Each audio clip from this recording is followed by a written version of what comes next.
Hello everyone, welcome back in today's grammar class. Today's topic I'm going to start is pronoun. Do you know what are the pronouns? Pronouns are the words that are used to replace the nouns. Noun क्या होते हैं? Name of the persons, animals and things. तो उन नाम को बार बार repeat करने के बजाय हम जिन वर्ड्स को यूज करते हैं उन्हें हम प्रनाउन कहते हैं. ओके और ये प्रनाउंस जो होते हैं हमारी लैंग्वेज को इंप्रेसिव बनाते हैं. So without wasting the time let's go towards the class. So let's continue the topic pronoun. Do you know what are the pronouns? As earlier I told you कि किसी भी वर्ड का meaning उसमें एक नाम से ही क्लियर हो जाता है. Like see pronoun and pro का मीनिंग होता है for and noun is noun. तो जो वर्ड्स नाउन के लिए यूज किए जाते हैं वो वर्ड्स कहलाते हैं pronoun. Now see the definition. A pronoun is a word which is used in place of a noun. और नाउन के वीडियो में मैंने आपको पहले बताया है कि नाउन क्या होते हैं.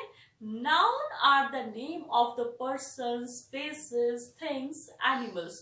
तो उन नामों को रिप्लेस करने के लिए हम कुछ वर्ड्स यूज करते हैं क्योंकि बार बार हम नाम को रिपीट नहीं कर सकते. तो उन नेम को रिप्लेस करने के लिए जो वर्ड्स यूज किए जाते हैं उन्हें हम कहते हैं pronoun. Now see the example. Swati is my best friend. Swati is very intelligent. Now you will say Swati is very hardworking.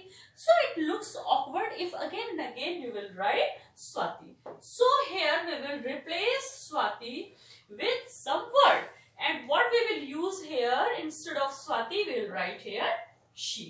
So this she is a pronoun.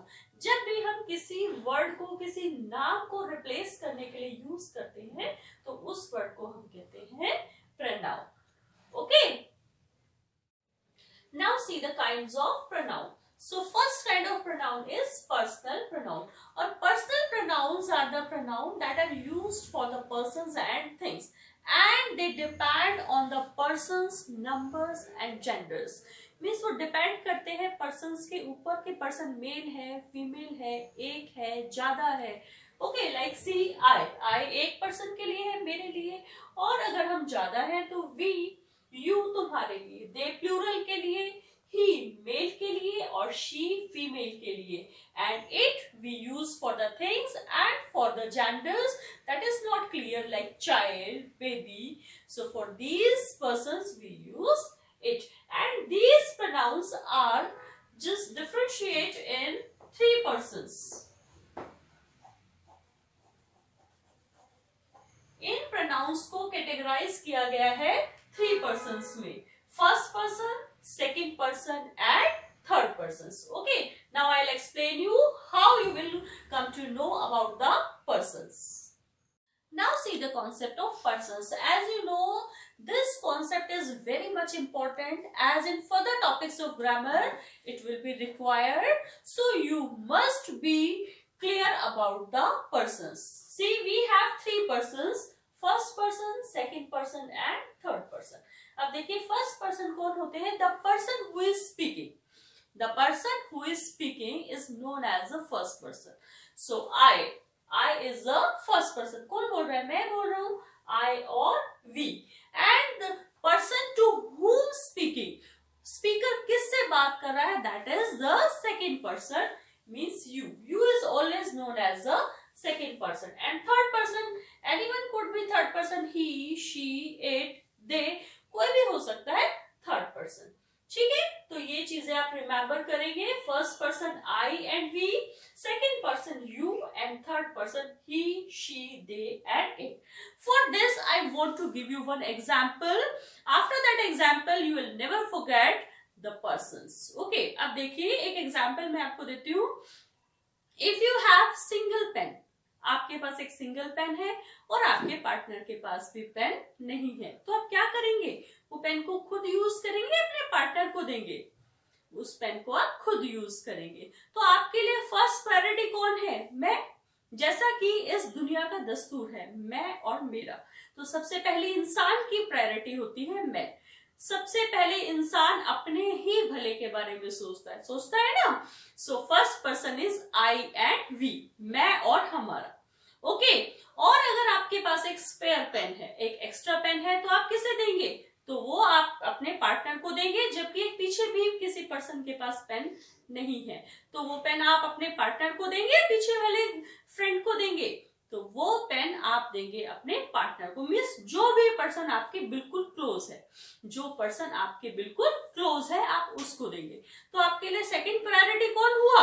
जो पर्सन आपके near है, क्लोज है, means you. Okay, if you have any other extra pen then you will give to someone else. जो आपके back bencher हो सकता है, कोई फ्रेंड हो सकता है, आपका रिलेटिव हो सकता है, आपका कोई दूसरा फ्रेंड हो सकता है, तो आपके लिए थर्ड पर्सन कौन हुआ? कोई भी, एनीवन, ही, शी, इट।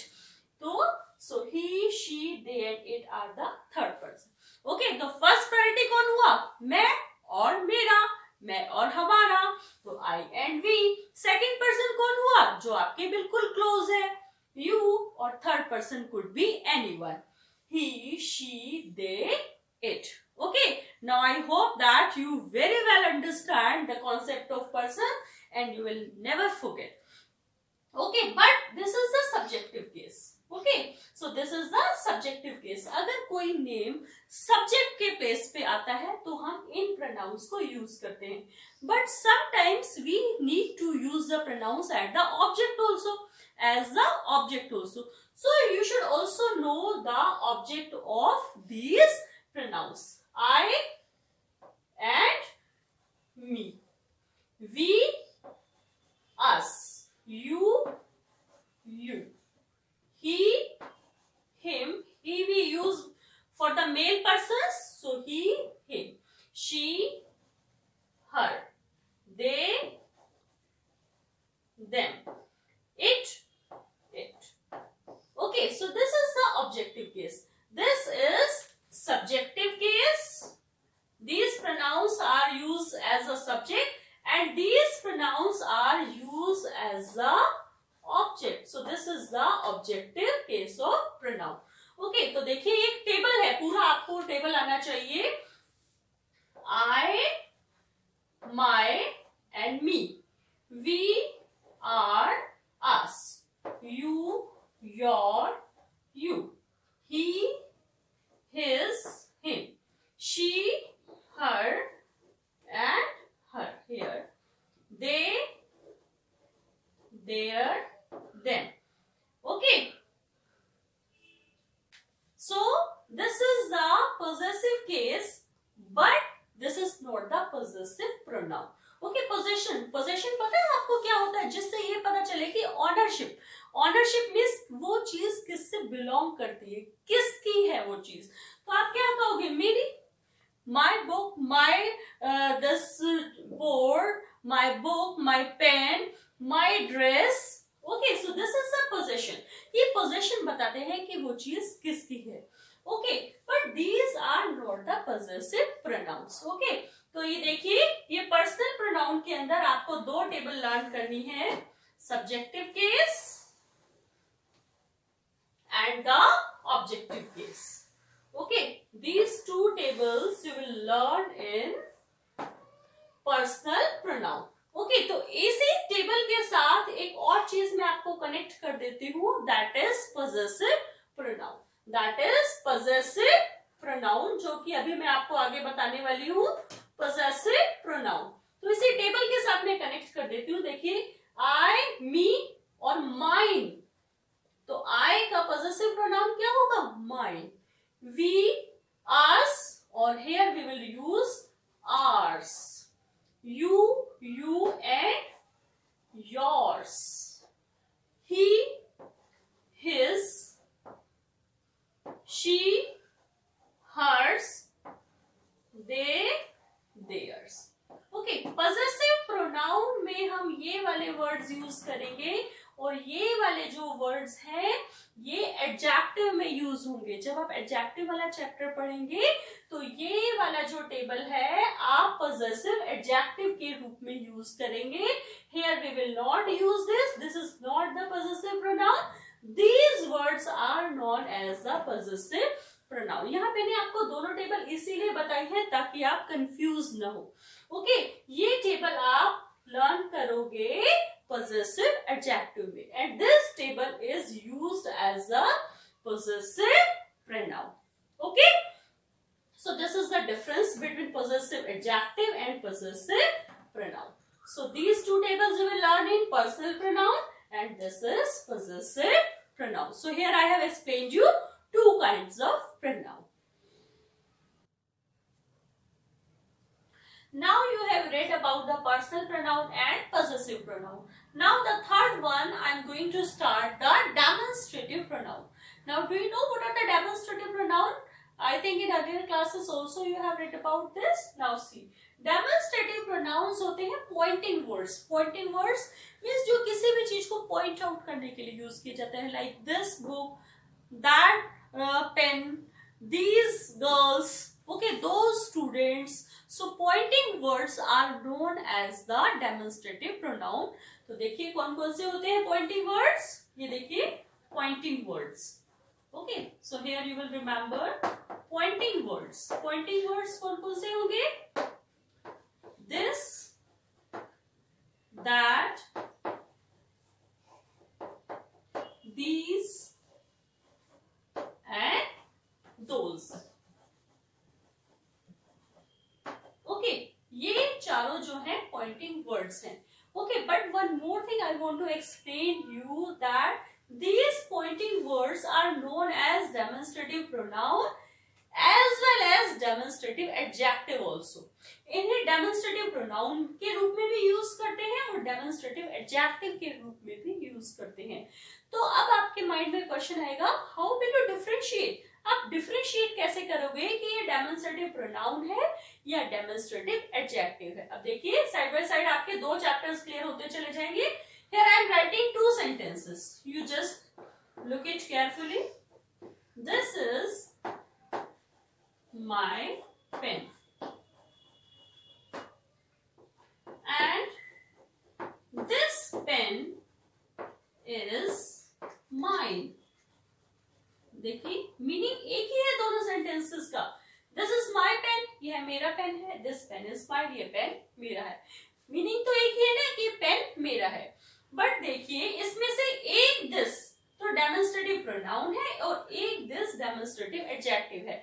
तो आपको यही डिफरेंस जो है समझना है ताकि आप कोई भी मिस्टेक्स ना करो कि कैसे आपको पता चलेगा कि डेमोन्स्ट्रेटिव प्रोनाउन है या एडजेक्टिव है. अब देखिए जहां भी दिस, दैट, दीज, दोस के बाद हेल्पिंग वर्ब्स यूज किए जाते हैं. हेल्पिंग वर्ब्स यूज किए जाते हैं, यू नो ना, helping verbs is, am, are, was, were, has, whatever. So अगर दिस, दैट, दीज, दोस के बाद हेल्पिंग वर्ब्स यूज किए जाते हैं तो ये डेमोन्स्ट्रेटिव प्रोनाउन है. क्या है ये? डेमोन्स्ट्रेटिव प्रोनाउन है. और अगर दिस, दैट, दीज, दोस के बाद नाउन आता है, पेन आ गया है, पेन क्या है? नाउन है. ओके, तो जहां भी दिस, दैट, दीज, दोस के बाद नाउन आ जाता है तो ये आपका डेमोन्स्ट्रेटिव एडजेक्टिव है, प्रोनाउन नहीं है. तो आप इस तरह से पता लगाएंगे कि आपका कौन सा डेमोन्स्ट्रेटिव प्रोनाउन है या नहीं है. And one more thing here, अब देखिए यहां तो डेमोन्स्ट्रेटिव प्रोनाउन है लेकिन माय ये हमारा पॉजेसिव प्रोनाउन नहीं है. मैंने बताया था ना आपको, माय जो है पॉजेसिव एडजेक्टिव है. तो माइन, यहां देखिए दिस पेन इज माइन. अब जरूरी नहीं कि एक सेंटेंस में अगर ये एडजेक्टिव है तो दूसरा भी एडजेक्टिव हो, नहीं. तो आप यही चीजें अच्छे से क्लियर करेंगे और मिस्टेक्स नहीं करेंगे. अब देखिए माइन वाला जो टेबल मैंने आपको बताया था, mine here is possessive pronoun. Here it is possessive pronoun. Okay, और ये जो my है ये adjective है, ये pronoun नहीं है. Okay, अब आप ध्यान देंगे अगर this के बाद helping verb आ रहा है तो ये pronoun है और अगर कोई noun आता है तो वो demonstrative pronoun नहीं है. अब देखिए word same है लेकिन उनके जो uses है वो different है. Okay, चलिए now we'll start the interrogative pronoun. Earlier you have studied personal pronoun, possessive pronoun, demonstrative pronoun and now interrogative pronouns. Interrogative pronouns are used to ask the questions. जब आप question पूछने के लिए जिन pronouns को use करते हो वो interrogative pronoun होते हैं. अब देखिए जैसे आपने डेमोन्स्ट्रेटिव प्रोनाउन पढ़ा वैसे ही इंटेरोगेटिव प्रोनाउन में भी इंटेरोगेटिव प्रोनाउन भी होते हैं और इंटेरोगेटिव एडजेक्टिव भी होते हैं. So here also you will come to know about the difference between interrogative pronoun and interrogative adjective. अब देखिए दो sentences मैंने यहाँ लिखे हैं. Whose are these clothes and whose clothes are these? Okay, तो अब आपको पता लगाना है कि ये जो whose pronoun है, whose किस लिए आया है, किसका. अगर यहाँ whose नहीं होता तो किसी का नाम होता. अगर यहाँ whose वर्ड नहीं होता तो किसी का नाम होता कि क्लोथ्स किसके हैं. तो ये whose वर्ड ने किसी नेम को रिप्लेस किया है. नेम को रिप्लेस करने वाले वर्ड्स क्या होते हैं, प्रोनाउन होते हैं. और ये इंटेरोगेटिव प्रोनाउन है क्योंकि क्वेश्चन पूछ रहा है ये, तो here it is interrogative pronoun. अब देखिए जैसे आपको डेमोन्स्ट्रेटिव प्रोनाउन में मैंने बताया, अगर डेमोन्स्ट्रेटिव वर्ड्स के पीछे हेल्पिंग वर्ब्स होता है तो वो डेमोन्स्ट्रेटिव प्रोनाउन होता है. द सेम वे हियर अगर इंटेरोगेटिव वर्ड्स के पीछे हेल्पिंग वर्ब्स गिवन है तो ये इंटेरोगेटिव प्रोनाउन है. अब देखिए whose clothes, अब क्लोथ्स क्या है, नाउन है. अगर whose के बाद कोई नाउन आ रहा है, इन वर्ड्स के बाद डायरेक्टली कोई नाउन आ रहा है तो वो इंटेरोगेटिव एडजेक्टिव है. अब देखिए whose के बाद ये हेल्पिंग वर्ब है तो ये क्या हुआ, interrogative pronoun. And here whose is used as interrogative adjective. Now one more example. Now you will tell it very fast. I hope so. Which is your pen and which pen is yours? Okay. अब देखिए which के बाद क्या आ रहा है, helping verb is आ रहा है. So here it is interrogative pronoun and which pen. तो यहाँ which के बाद क्या है, noun आया है. So here it is interrogative adjective. And one more thing here, देखिए your is not the possessive pronoun. Here yours word is possessive pronoun. Okay, now I hope these four types of pronouns are clear to you. Personal pronoun, possessive pronoun, demonstrative pronoun and interrogative pronoun. Now see the fifth kind of pronoun, indefinite pronoun. Indefinite क्या होता है, definite means fixed. So here indefinite means not sure, जिसके बारे में आप sure नहीं हो. You are generally talking about the persons or things. Means someone, we are not sure that who is that person. Anybody, anything, etc. जब भी आप generally किसी के बारे में बातें करते हो उसके बारे में आप श्योर नहीं हो, so these kind of words are known as indefinite pronoun. Like someone has taken my pen. Someone has taken my pen. Here you are not sure that who has taken your pen. So these kind of pronouns are known as indefinite pronoun. Now see the sixth kind of pronoun, that is relative pronoun. अब देखिए इसके नाम से ही clear हो रहा है relative pronoun. Relative pronoun क्या होते हैं, वो pronoun जो दो phrases को या दो sentences को आपस में relate करते हैं, जोड़ देते हैं. ठीक है. Now see the example. I met Rahul. Rahul had won the match. Here we have two sentences. एक सेंटेंस है I met राहुल, मैं राहुल से मिला. एंड सेकेंड सेंटेंस क्या है, Rahul had won the match, Rahul ने मैच जीता. अब एक ऐसा प्रोनाउन हम यहाँ यूज करेंगे जिससे कि दोनों सेंटेंस जो है कनेक्ट हो जाएंगे, एक सेंटेंस बन जाएगा. So how way will write the sentence, I met Rahul who had won the match. Who had won the match. अब देखिए here who is not the interrogative pronoun here. ठीक है, who interrogative word है, but here it is used as a connector. ये दो sentences को connect करने के लिए use हुआ है.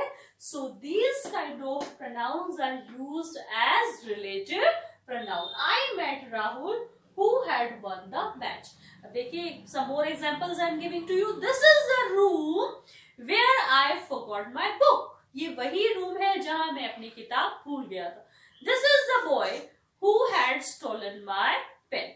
Okay, so these kind of pronouns are used here, are known as relative pronoun. Now see, seventh kind of pronoun is reflexive pronoun and eighth is emphasizing pronoun. Okay, so reflexive and emphasizing pronoun. In these both the pronouns, now see, in both these reflexive and emphasizing pronoun we use the same words. इन दोनों ही pronoun में एक जैसे words use किए जाते हैं. अब आपको difference देखना है कि आप कैसे पता लगा जाएंगे कि कौन सा reflexive pronoun है और कौन सा emphasizing pronoun है.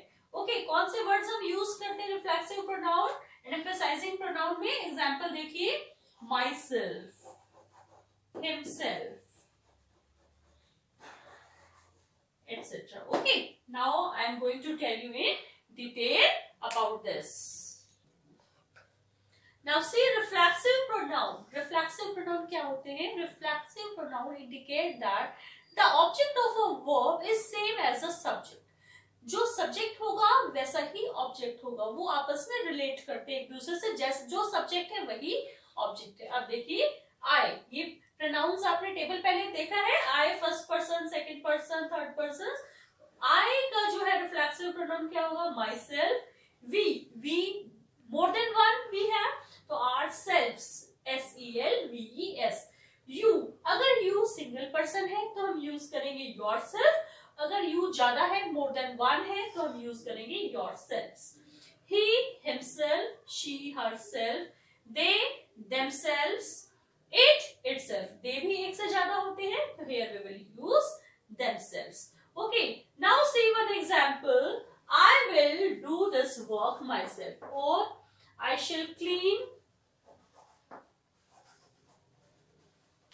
the room myself. तो देखिए, यहाँ सब्जेक्ट भी I है और ऑब्जेक्ट myself, दोनों एक ही तरह साथ रिलेटेड है. I shall clean the room myself. मैं रूम अपने आप साफ करूंगा. तो देखिए यहाँ क्या कह रहा है कि मैं ये रूम को अपने आप ही काम करूंगा. She will complete her project herself. Okay, they will do their work themselves. तो यहाँ एक पॉसिबिलिटी है कि वो कुछ हेल्प ले सकते हैं.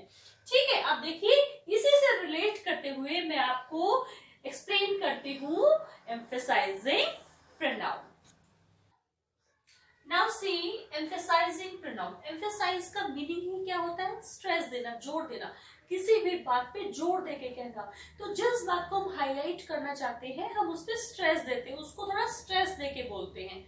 ठीक है, तो emphasizing pronoun, it is also known as the emphatic pronoun. Now see, I am giving here two sentences, then you will clearly differentiate which is the reflexive pronoun and which is emphasizing pronoun. Now see, I will complete my work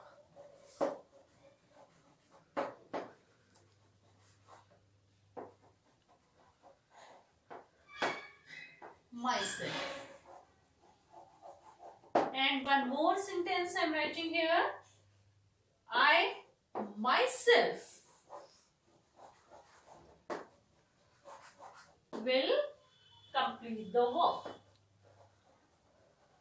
Will complete my work. देखिए, दोनों में ही myself use हुआ है, दोनों में ही subject I है और myself है, इसमें भी I और myself है. तो देखिए, I will complete my work myself. ये कह रहा है कि मैं अपना काम अपने आप करूंगा. तो यहाँ देखिए, I और myself के बीच में थोड़ा डिस्टेंस होता है, verbs आती हैं, फिर उसके बाद ऑब्जेक्ट यूज किया जाता है. But in emphatic pronoun, I myself, just after the subject, this is used. Okay, just after the subject, we use it I myself. तो हम इस बात पे stress out करें, emphasize करें कि I myself will complete my work. यहाँ तो फिर भी possibility है कि आप किसी की help ले सकते हो, लेकिन यहाँ वो stress out कर रहा है, emphasize कर रहा है कि मैं अपने आप ये काम करूंगा. Okay, तो इसी तरह से she herself will clean the room. Okay, so this is emphasizing pronoun. And if you will say she will clean her room herself, so that is reflexive pronoun. Now these reflexive and emphasizing pronouns are clear, and one more kind of pronoun I will tell you in short. Reciprocal pronoun. Reciprocal pronoun होता है जिसमें दो लोग same thing में involve है, दो लोग एक ही काम को कर रहे हैं. ओके, और इसमें वर्ड्स होते हैं, देखिए, we greet each other on Diwali. Okay, so each other ऐसे जो words होते हैं, each other, one another, we must trust one another. So these kind of pronouns are known as reciprocal pronoun. Okay, so I hope now that the concept of pronoun is very much clear to you. If you have any doubt, you can mention in the comment box. Okay, and I think I will just post one more video of the worksheet of pronouns. First of all, you will all just watch this video carefully and clear your doubts, and every concept should be clear. Thank you so much.